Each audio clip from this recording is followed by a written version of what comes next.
चलिए फ्रेंड्स, मैं संजीव बंसल आज आपके साथ एक नया चैप्टर डिस्कशन करने जा रहा हूँ, issue of debenture. Issue of debenture जब हम डिस्कशन करने जा रहे हैं तो हम ये मान के चल रहे हैं सर हमें इशू ऑफ शेयर यानी अकाउंटिंग फॉर शेयर कैपिटल हमें ध्यान दें। मैंने कहा एक कंपनी को या किसी भी ऑर्गेनाइजेशन को सर सोर्स ऑफ फाइनेंस चाहिए। एक ऐसी ऑर्गेनाइजेशन का सोर्स ऑफ फाइनेंस नहीं है तो सर वो कैरी ऑन सर्वाइव नहीं कर। तो एक कंपनी के जो मेन सोर्स ऑफ फाइनेंस मैंने आपको बताया, वो मैंने बताया sir finance through issue of share, वो इक्विटी शेयर प्रेफरेंस शेयर दोनों हो सकते हैं, थ्रू इशू ऑफ डिबेंचर, एक कंपनी यहां पे डिबेंचर इशू कर रही है, या through generating loans from any bank financial institution etcetera. तो जो इशू ऑफ डिबेंचर है ये भी एक प्रकार का लोन है, लेकिन ये लोन जो है ऐसा लोन नहीं है कि जो बैंक से लोन ले रही है एक कंपनी। यहां पर कंपनी जो लोन ले रही है, यहां पे लोन जनरल पब्लिक से इंक्लूड है। जैसे कि मैंने आपसे बात करी, मैंने कहा ये कंपनी है सर, राइट। अब यहां पर सर ये शेयर होल्डर है, इनको कंपनी ने शेयर इशू कर दिया इक्विटी ऑफ प्रेफरेंस। अब equity of preference share issue करे तो कंपनी कह रही है जो प्रॉफिट होगा तो उस प्रॉफिट में से हम आपको डिविडेंड दे देंगे। अब मान लीजिए ये प्रेफरेंस शेयर होल्डर है, इसको प्रेफरेंस डिविडेंड मिल जाएगा, ये इक्विटी शेयर होल्डर इसको डिविडेंड मिल जाएगा, मालिक का ये कंपनी का। लेकिन अगर कंपनी को फाइनेंस चाहिए और एक लो कॉस्ट पे चाहिए, तो लो कॉस्ट की जो कहानी है वो ऑलवेज क्या होती है, लोन। जनरल जो लोन मिलता है उसकी कॉस्ट हमेशा कम होती है। आप इस तरह से प्रैक्टिकल तो समझिए मेरी बात। मैं कह रहा हूं एक व्यक्ति की दुकान अपने दिमाग में रखिए और उस दुकान पे जो मालिक बैठा हुआ वो भी कमा रहे हैं, और उस मालिक ने अगर किसी छोटा मोटा लोन दे रखा है वो भी लोन को चुका रहा है। तो लोन पे जो ब्याज दे रहा है और जब वो खुद कमा रहा है तो ऑब्वियसली जितना वो ब्याज चुका रहा है उससे ज्यादा तो खुद कमाना चाहेगा। तो इसका मतलब cost of debt should be always less than the cost of equity. इसे ही ट्रेडिंग ऑन इक्विटी बोला जाता है। इसको क्या बोला जाता है, ट्रेडिंग ऑन इक्विटी। कि cost of equity is greater than cost of debt, कि मालिक की जो कॉस्ट है वो ज्यादा है एज कंपेयर टू जो लोन ले रखा है उसकी जो कॉस्ट है। तो यहां पर अब कहानी ये हो रही है कि अब कंपनी यहां पे क्या कर रही है, जो ये बैंक है, जो बैंक है उससे लोन लेने की बजाय जनरल पब्लिक से लोन ले रही है। इससे लोन ले रही है जनरल पब्लिक से कि भैया जब बैंक से लोन ले रहे हैं आप लोन दे दीजिए, जो बैंक आपको इंटरेस्ट दे रहा है उससे ज्यादा इंटरेस्ट दे देंगे आपको। मान लीजिए एक मिनट के लिए आज हम कहते हैं एफडी पे करा रहे हैं और अगर वो कह रही है एफडी 6% दे रही है तो ये कह रही है 10% दे देंगे आपको। भाई बैंक में आप एफडी कराते हो 6%, 6.25%, वट एवर जो भी मिल रहा है उससे ज्यादा ऑफर कंपनी कर देगी तो हम 10% देते हैं आपको। क्योंकि अगर ये कंपनी बैंक के पास लोन लेने जाएगी तो सर ये 10% पे भी नहीं दे रहा होगा बैंक, कुछ आ रहा है समझ में। पर यहां जनरल पब्लिक को फायदा हो रहा है कि उसको वो इंटरेस्ट मिल रहा है जो बैंक नहीं दे रहा। समझ रहे मेरी बात, कहानी समझ आ रही है। तो इस वजह से एक तरीका क्या है कंपनी के पास, डिबेंचर इशू करने। तो सारी कैलकुलेशन सर, अब आप कहोगे सर अगर ऐसी कहानी है तो जितनी जनरल पब्लिक का बेवकूफ थोड़ी ना सारे के सारे पैसे लगा दें, बैंक खाली हो जाएंगे। भाई बैंक में आप पैसा लगा रहे हो तो काफी हद तक सेफ है ना। कंपनी की तो सारी कहानी सारे कैसे पढ़ा चुका हूं मैं आपको। अगर कंपनी इंसॉल्वेंट दिवालिया होगी तो जीरो कैसे हो जाएंगे सर यहाँ पे, रिस्क फैक्टर है, उसमें गवर्नमेंट भी हाथ खड़े कर देगी।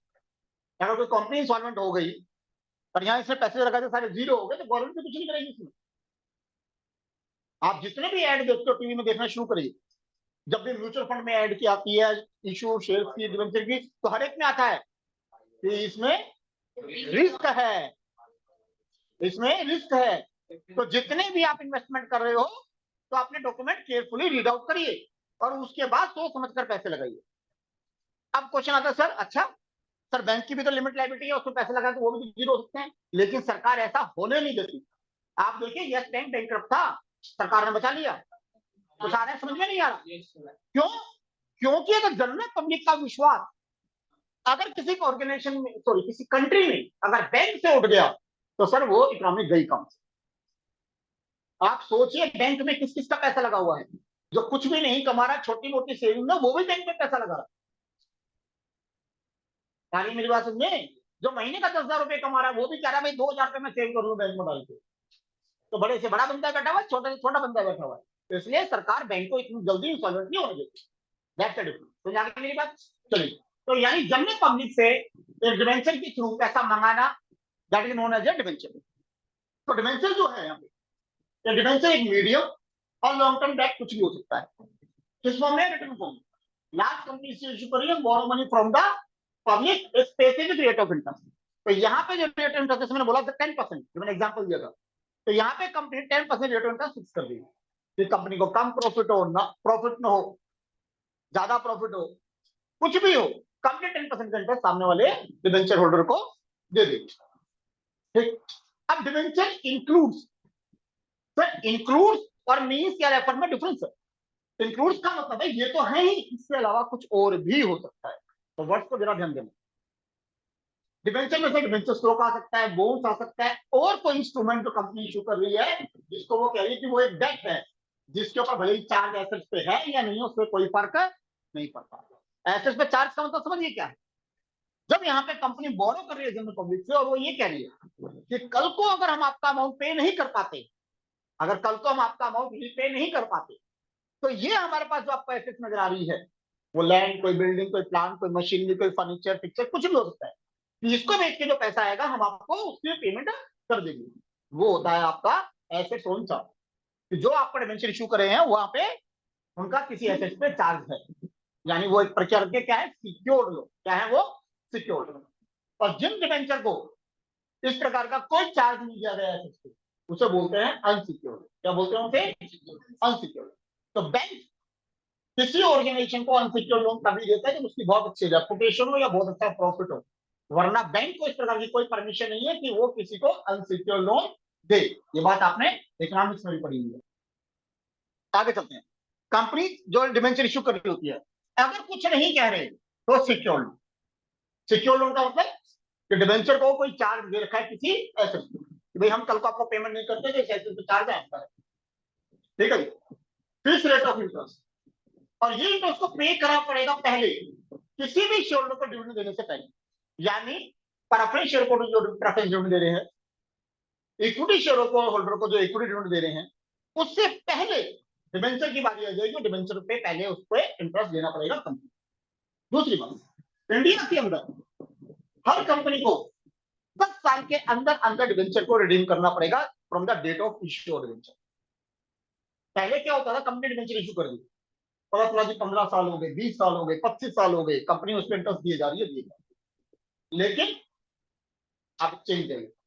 और वो चेंज क्या है, अब कोई भी कंपनी इंडिया के अंदर जो डिवेंचर इशू कर रही है उसको 10 साल के अंदर अंदर रिडीम करना पड़ेगा, उसको मैच्योर करके खत्म करना पड़ेगा। 10 साल से कम हो सकता है लेकिन 10 साल से ज्यादा नहीं हो सकता। जहां हमने पढ़ा कि डिवेंचर में जो इंटरेस्ट है उसको प्रायोरिटी मिलेगी, ऐसे ही प्रायोरिटी डिवेंचर होल्डर को वाइंडिंग अप के टाइम पर भी मिलेगी। अगर कंपनी कल को वाइंड अप अगर हो रही है, अगर कंपनी कल को वाइंड अप हो रही है, तो पहले वो पेमेंट डिवेंचर होल्डर को रिपे करेगी वापस, उसके बाद प्रेफरेंस होल्डर की रिपेमेंट करेगी, उसके बाद कहीं जाके मालिकों की इक्विटी की बारी। ठीक है जी, तो दोनों केसेस में इसको प्रायोरिटी मिलती है। सुनाते भाई, अब देखिए फीचर्स बोल लीजिए, कैरेक्टरिस्टिक्स बोलिए, नेचर बोलिए, चलिए देखिए, मीडियम या long term debtors, return certificate है जो एक्नॉलेज कर रहा है, कंपनी एक्नॉलेज कर रही है कि हाँ भाई हम आपके देनदार हैं, आपने हमारे को इतने का अमाउंट दे दिया। वो एक अलग बात है कि जो रिटर्न सर्टिफिकेट है ये डिजिटल फॉर्म में हो सकता है,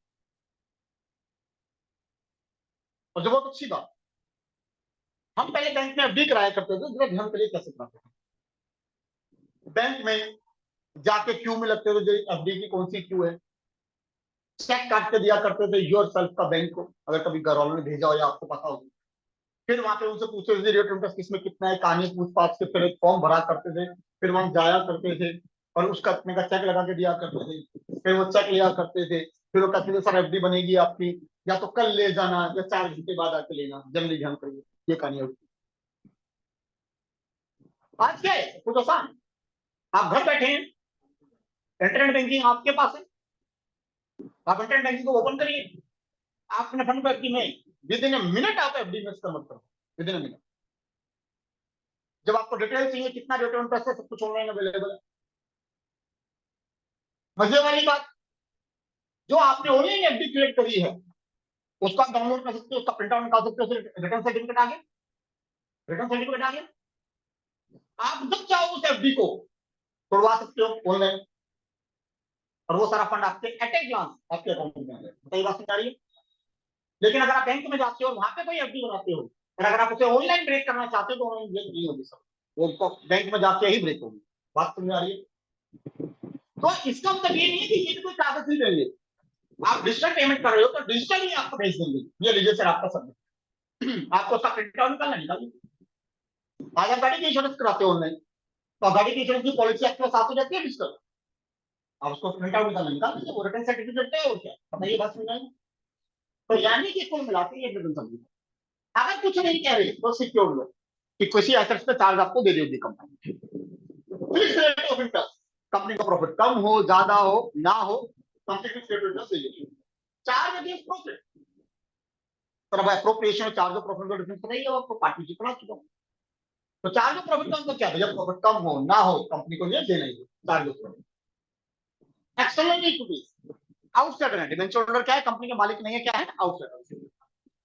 इंटरेस्ट जो है डिबेंचर पे वो पहले देना पड़ेगा शेयर होल्डर की कंपनी, बता चुका हूं। Binding of the time debenture की डिबेंचर पहले होगी as compare to equity of preference. हर कंपनी को अब 10 साल के अंदर अंदर डेट ऑफ इश्यू के अंदर कंपनी को डिबेंचर को रिडीम करना पड़ेगा।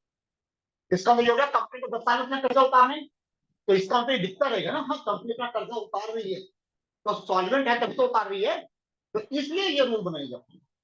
पता चला जी कंपनी इंसॉल्वेंट हो रही है, पता चला जी एकदम से दिक्कत हो गया, इसलिए मैक्सिमम पीरियड कितना रखा हुआ है 10 साल। चलिए अब सर यहाँ पे डिफरेंस आ रहा है sir between equity shares and debenture. जी इक्विटी शेयर्स और डिबेंचर में क्या डिफरेंस है, तो देखिए हमने कहा owner of equity share company के सर मालिक है, डिबेंचर होल्डर क्या है outsider. Major heading balance sheet में सर ये शेयर के अपने हेडिंग में आता था, अगर ये लॉन्ग टर्म इन्वेस्टमेंट में तो लॉन्ग टर्म बैलेंस हेडिंग में। रिटर्न इन्वेस्टमेंट सर इसको डिविडेंड मिलता है रिटर्न में, इसको इंटरेस्ट मिलेगा। सर फ्लक्चुएशन इन रिटर्न, तो सर इसके अंदर फ्लक्चुएशन हो सकता है कि प्रॉफिट ज्यादा तो डिविडेंड ज्यादा, प्रॉफिट कम तो डिविडेंड कम, लेकिन इसमें क्या है फिक्स, भैया फिक्स रेट इंटरेस्ट मिलेगा, प्रॉफिट कम ज्यादा से कोई फर्क नहीं पड़ रहा। चार्ज है एप्रोप्रिएशन, तो सर ये एप्रोप्रिएशन है कि कंपनी को प्रॉफिट हो रहा है तो कंपनी डिविडेंड दे रही है, ये चार्ज है भैया प्रॉफिट हो या ना हो दे रही है। वोटिंग राइट्स, मालिक है एंजॉय वोटिंग राइट्स, तो इसको कोई वोटिंग राइट नहीं आउटसाइडर, अपने जो अमाउंट दिया है तो लोन पे इंटरेस्ट लेता है बस। कन्वर्टेबिलिटी, सर मालिक को आप आउटसाइडर नहीं बना सकते, वैसे इक्विटी डिबेंचर में कन्वर्ट नहीं हो सकता, लेकिन आउटसाइडर को आप मालिक बना सकते हैं एडमिशन पर पार्टनर, कंपनी में तो पार्टनरशिप कंसेप्ट समझा रहे हैं, नए पार्टनर को एडमिट कर सकते हो ना, तो डिबेंचर होल्डर को आप इक्विटी में कन्वर्ट कर सकते हो, लेकिन एक इंटरनल को आप आउटसाइडर नहीं बना सकते। रिस्क, सर मालिक को सबसे ज्यादा रिस्क यही कही है, कंपैरेटिवली कंपैरेटिवली काफी कम रिस्क। अगर कंपनी मान लीजिए इंसॉल्वेंट हो जाए तब तो कह नहीं सकते अदरवाइज रिस्क नहीं है। प्रायोरिटी ऑफ रिटर्न इन्वेस्टमेंट, इसको कोई प्रायोरिटी नहीं है, इसको प्रायोरिटी है। बाइंडिंग अप के टाइम में सर रिडेम्पशन के टाइम पे इसको कोई प्रायोरिटी नहीं है, इसको फिर प्रायोरिटी है रिपेमेंट की। टैक्स बेनिफिट, जब कंपनी अपनी कैलकुलेशन करेगी तो उसमें जो भी प्रॉफिट कमाया होगा तो उस प्रॉफिट में से कंपनी इंटरेस्ट माइनस करने के बाद सरकार को टैक्स पे करती है, ये न्यूमेरिकल में आएगा। लेकिन इस तरह की कोई छूट डिविडेंड की नहीं है कंपनी को, तो इसमें टैक्स बेनिफिट मिल रहा होता है और इसमें टैक्स का बेनिफिट नहीं मिलेगा। Major heading balance sheet, preferential debenture, अब जो इक्विटी डिबेंचर के डॉक्यूमेंट तो काफी सेम नजर आएंगे, कुछ चीजें आपकी यहाँ पे क्या हो जाएंगी गायब हो जाएंगी। जैसे major heading balance sheet, sir ये शेयर कैपिटल में आता है, ये नॉन फंडिंग सेम है सर। रिटर्न ऑन इन्वेस्टमेंट, अब वहां पे खाली डिविडेंड तक या फिक्स डिविडेंड है परफेक्शन पे, वहां पे इंटरेस्ट वजह से चार्ज ऑफ एप्लीकेशन या अप्रोप्रिएशन, ये चार्ज ये same. Risk compatible risk, note risk. Priority, इसको प्रायोरिटी नहीं है, फिर इसको प्रायोरिटी है। तो जरा ध्यान करें, जो हम लिख रहे हैं नो प्रायोरिटी फॉर डिविडेंड, भाई no priority of dividend as compare to debenture कह रहा हूं मैं यहाँ पे। नहीं तो प्रेफरेंस को जो डिविडेंड की प्रायोरिटी है, इक्विटी कंपेयर में तो प्रायोरिटी है ना, डिवेंचर की इंटरेस्ट के कंपैरिजन में इसको प्रायोरिटी नहीं है, ये समझा। ऐसे ही रिपेमेंट, भैया इसकी प्रायोरिटी नहीं है एज कंपेयर टू डिवेंचर की, उसमें डिवेंचर को पहले पेमेंट मिलेगी, लेकिन इक्विटी कंपेयर में प्रायोरिटी है इसको, इसको प्रायोरिटी मिलनी है सर रिपेमेंट। तो that is the difference between preference shares and debenture. चलिए अब नेक्स्ट कंसेप्ट पढ़ रहे हैं डिवेंचर ट्रस्ट डीड। पहले हम समझे ये कहानी क्या है। जैसे कि मैंने भी आपको इतना पढ़ाया, तो हमें ये नजर आ रहा है भैया ये कंपनी है, यहाँ पर सर ये इक्विटी शेयर होल्डर बैठा है, यहाँ ये प्रेफरेंस शेयर होल्डर बैठा है, यहाँ पे ये डिवेंचर होल्डर बैठे हैं। अब डिवेंचर होल्डर को आप कोई वोटिंग राइट वगैरह कुछ भी नहीं दे रहे, कोई इंटरफेरेंस नहीं दे रहे, लेकिन सर कंपनी के अंदर ऐसी परमिशन तो कंपनी को नहीं मिलनी चाहिए ना कि कुछ ऐसा वो काम करें जो डिवेंचर होल्डर के अगेंस्ट हो। ये बात तो समझ आ रही है। तो डिवेंचर होल्डर ये कहेंगे ना भैया कंपनी इस प्रकार से काम करे कि जो उनका अमाउंट लगाया हुआ है कंपनी में वो सेफ रहे। तो जैसे कि पार्टनरशिप डीड होती है, agreement among the partners, partnership deed का मतलब हमने क्या बताया, एग्रीमेंट अमंग द पार्टनर्स। तो इसी तरह से डिवेंचर ट्रस्ट डीड क्या है, यानी कि यहाँ पे कंपनी के और डिवेंचर होल्डर के बीच में एक ट्रस्ट डीड बन गई कि कंपनी ऐसा कोई काम नहीं करेगी जो डिवेंचर होल्डर के अगेंस्ट में। बताइए बात सुना रही, ठीक। तो देखिए, तो जब एक कोई कंपनी डिवेंचर इशू करती है जनरल पब्लिक को, तो उसके लिए जरूरी है कि वो एक ट्रस्टी को अपॉइंट करे ताकि वो डिवेंचर होल्डर का जो इंटरेस्ट है उसे प्रोटेक्ट कर सके कि हाँ भाई सब कुछ डिवेंचर होल्डर के सही चल रहा है। तो trust deed is created by company before issue prospectus to general public for subscription. ये ट्रस्ट डीड है जो इस बात का भरोसा दिला रही है कि हाँ जी जनरल पब्लिक अगर उसमें डेट के रूप में अगर पैसा लगा रही है तो वो सिक्योर है, कंपनी कोई ऐसा काम नहीं करेगी जो उनके अगेंस्ट में। अब जिस ट्रस्टी को अपॉइंट करा जा रहा है, जिस बात को देखेगा, अब वो ट्रस्टी कौन हो सकता है सर, कोई भी कॉर्पोरेट, कोई बॉडी कॉर्पोरेट हो सकता है, कोई शेड्यूल बैंक हो सकता है, कोई इंश्योरेंस कंपनी हो सकती है, कोई public financial institution under section 4A। तो इनमें से किसी को भी एक ट्रस्टी अपॉइंट करा जा सकता है जिसका काम ये होगा कि ये देखेगी कि कंपनी जो भी काम कर रही है वो डिवेंचर होल्डर के अगेंस्ट में ना हो। अब अगला कॉन्सेप्ट शुरू हो रहा है हमारा टाइप्स ऑफ डिवेंचर्स, कि डिवेंचर्स को हम किस किस प्रकार से क्लासिफाई कर सकते हैं, टाइप्स में कैटेगराइज कर सकते हैं। पहली type from conversion point of view, conversion point of view से कन्वर्टिबल डिवेंचर और नॉन कन्वर्टिबल। कन्वर्टिबल डिवेंचर वो डिवेंचर है जिनको आप शेयर्स में कन्वर्ट कर सकते हो, यानी कंपनी ये पहले बताएगी कि हाँ हमने आपको जो डिवेंचर इशू करे हैं इन्हें शेयर्स में कन्वर्ट करा जा सकता है। ये कंपनी की ऑप्शन भी हो सकती है और ये डिवेंचर होल्डर की ऑप्शन भी हो सकती है। नॉन कन्वर्टेबल का मतलब ये है, ये वो डिवेंचर है जिनको आप कंपनी शेयर्स में कन्वर्ट नहीं कर सकते। सिक्योरिटी पॉइंट से सिक्योर डिवेंचर, अनसिक्योर डिवेंचर। अब जैसे 1 मार्क में आता है सर, तो होता क्या है, जैसे हमने कहा secure debenture, unsecure debenture, net debenture. अब ध्यान दीजिए, सिक्योर डिवेंचर यहां पे कंपनी जो डिवेंचर इशू करे तो यहां पर क्या करा, किसी एसेट पे उनको चार्ज दिया। यहां पे अनसिक्योर में, यानी यहां पे कंपनी ने किसी भी एसेट पे कोई चार्ज नहीं दिया, तो उसे क्या बोल रही है, अनसिक्योर्ड डिवेंचर। अगर कुछ नहीं बोल रहे, जनरली सिक्योर डिवेंचर हो गया, जनरली ठीक हो गया। अगला रिडेम्पशन या permanence point of view, redeemable debenture, irredeemable debenture. Redeemable debenture, ये कंपनी ने जो डिवेंचर इशू करे थे वो लायबिलिटी अपनी खत्म कर दी, पैसा वापस करके या डिवेंचर को शेयर्स में कन्वर्ट करके, वट एवर जैसे उसे बोलता है रिडीमेबल। इरिडीमेबल, एक बार कंपनी ने डिवेंचर इशू कर दिए और वो कह रहे लाइफ टाइम, अब हम आपको पैसा वापस कभी नहीं करेंगे, आपको ब्याज से ब्याज देते रहेंगे इरिडेबल। तो ध्यान करिए, इंडियन के अकॉर्डिंग अब इरिडेबल डिबेंचर खत्म हो चुके हैं। इंडिया में कोई अब कंपनी इरिडेबल डिबेंचर इशू नहीं कर सकती, क्योंकि हर डिबेंचर कंपनी को 10 साल के अंदर अंदर रिडीम करना है। लेकिन सर आउट ऑफ इंडिया तो बहुत सारी कहानियां अलग है। आउट ऑफ इंडिया तो इरिडेबल डिबेंचर कहीं अभी भी किसी कंपनी किसी कंट्री में हो सकता है, इसलिए आपको पढ़ाया जा रहा है। From rate of return point of view, अब rate of return point of view से बात करें हम, तो फिक्स रेट ऑफ इंटरेस्ट, तो सब ध्यान करिए, अगर कुछ नहीं कहा जा रहा तो हम ये कहेंगे fix rate of interest, profit कम है ज्यादा है सर ये मिलेगा। लेकिन sir floating rate of interest हो सकता है, मैंने कहा जनरली देखने को मिलता नहीं है, लेकिन तो मीन जनरली देखने को नहीं मिलता, बट अगर इस तरह की बात हो सकता है। Zero coupon bond, zero coupon bond की कहानी जरा समझिए। यहाँ पे कंपनी जो डिबेंचर इशू कर रही है, कंपनी कह रही है कि हम इस पर कोई इंटरेस्ट नहीं देंगे।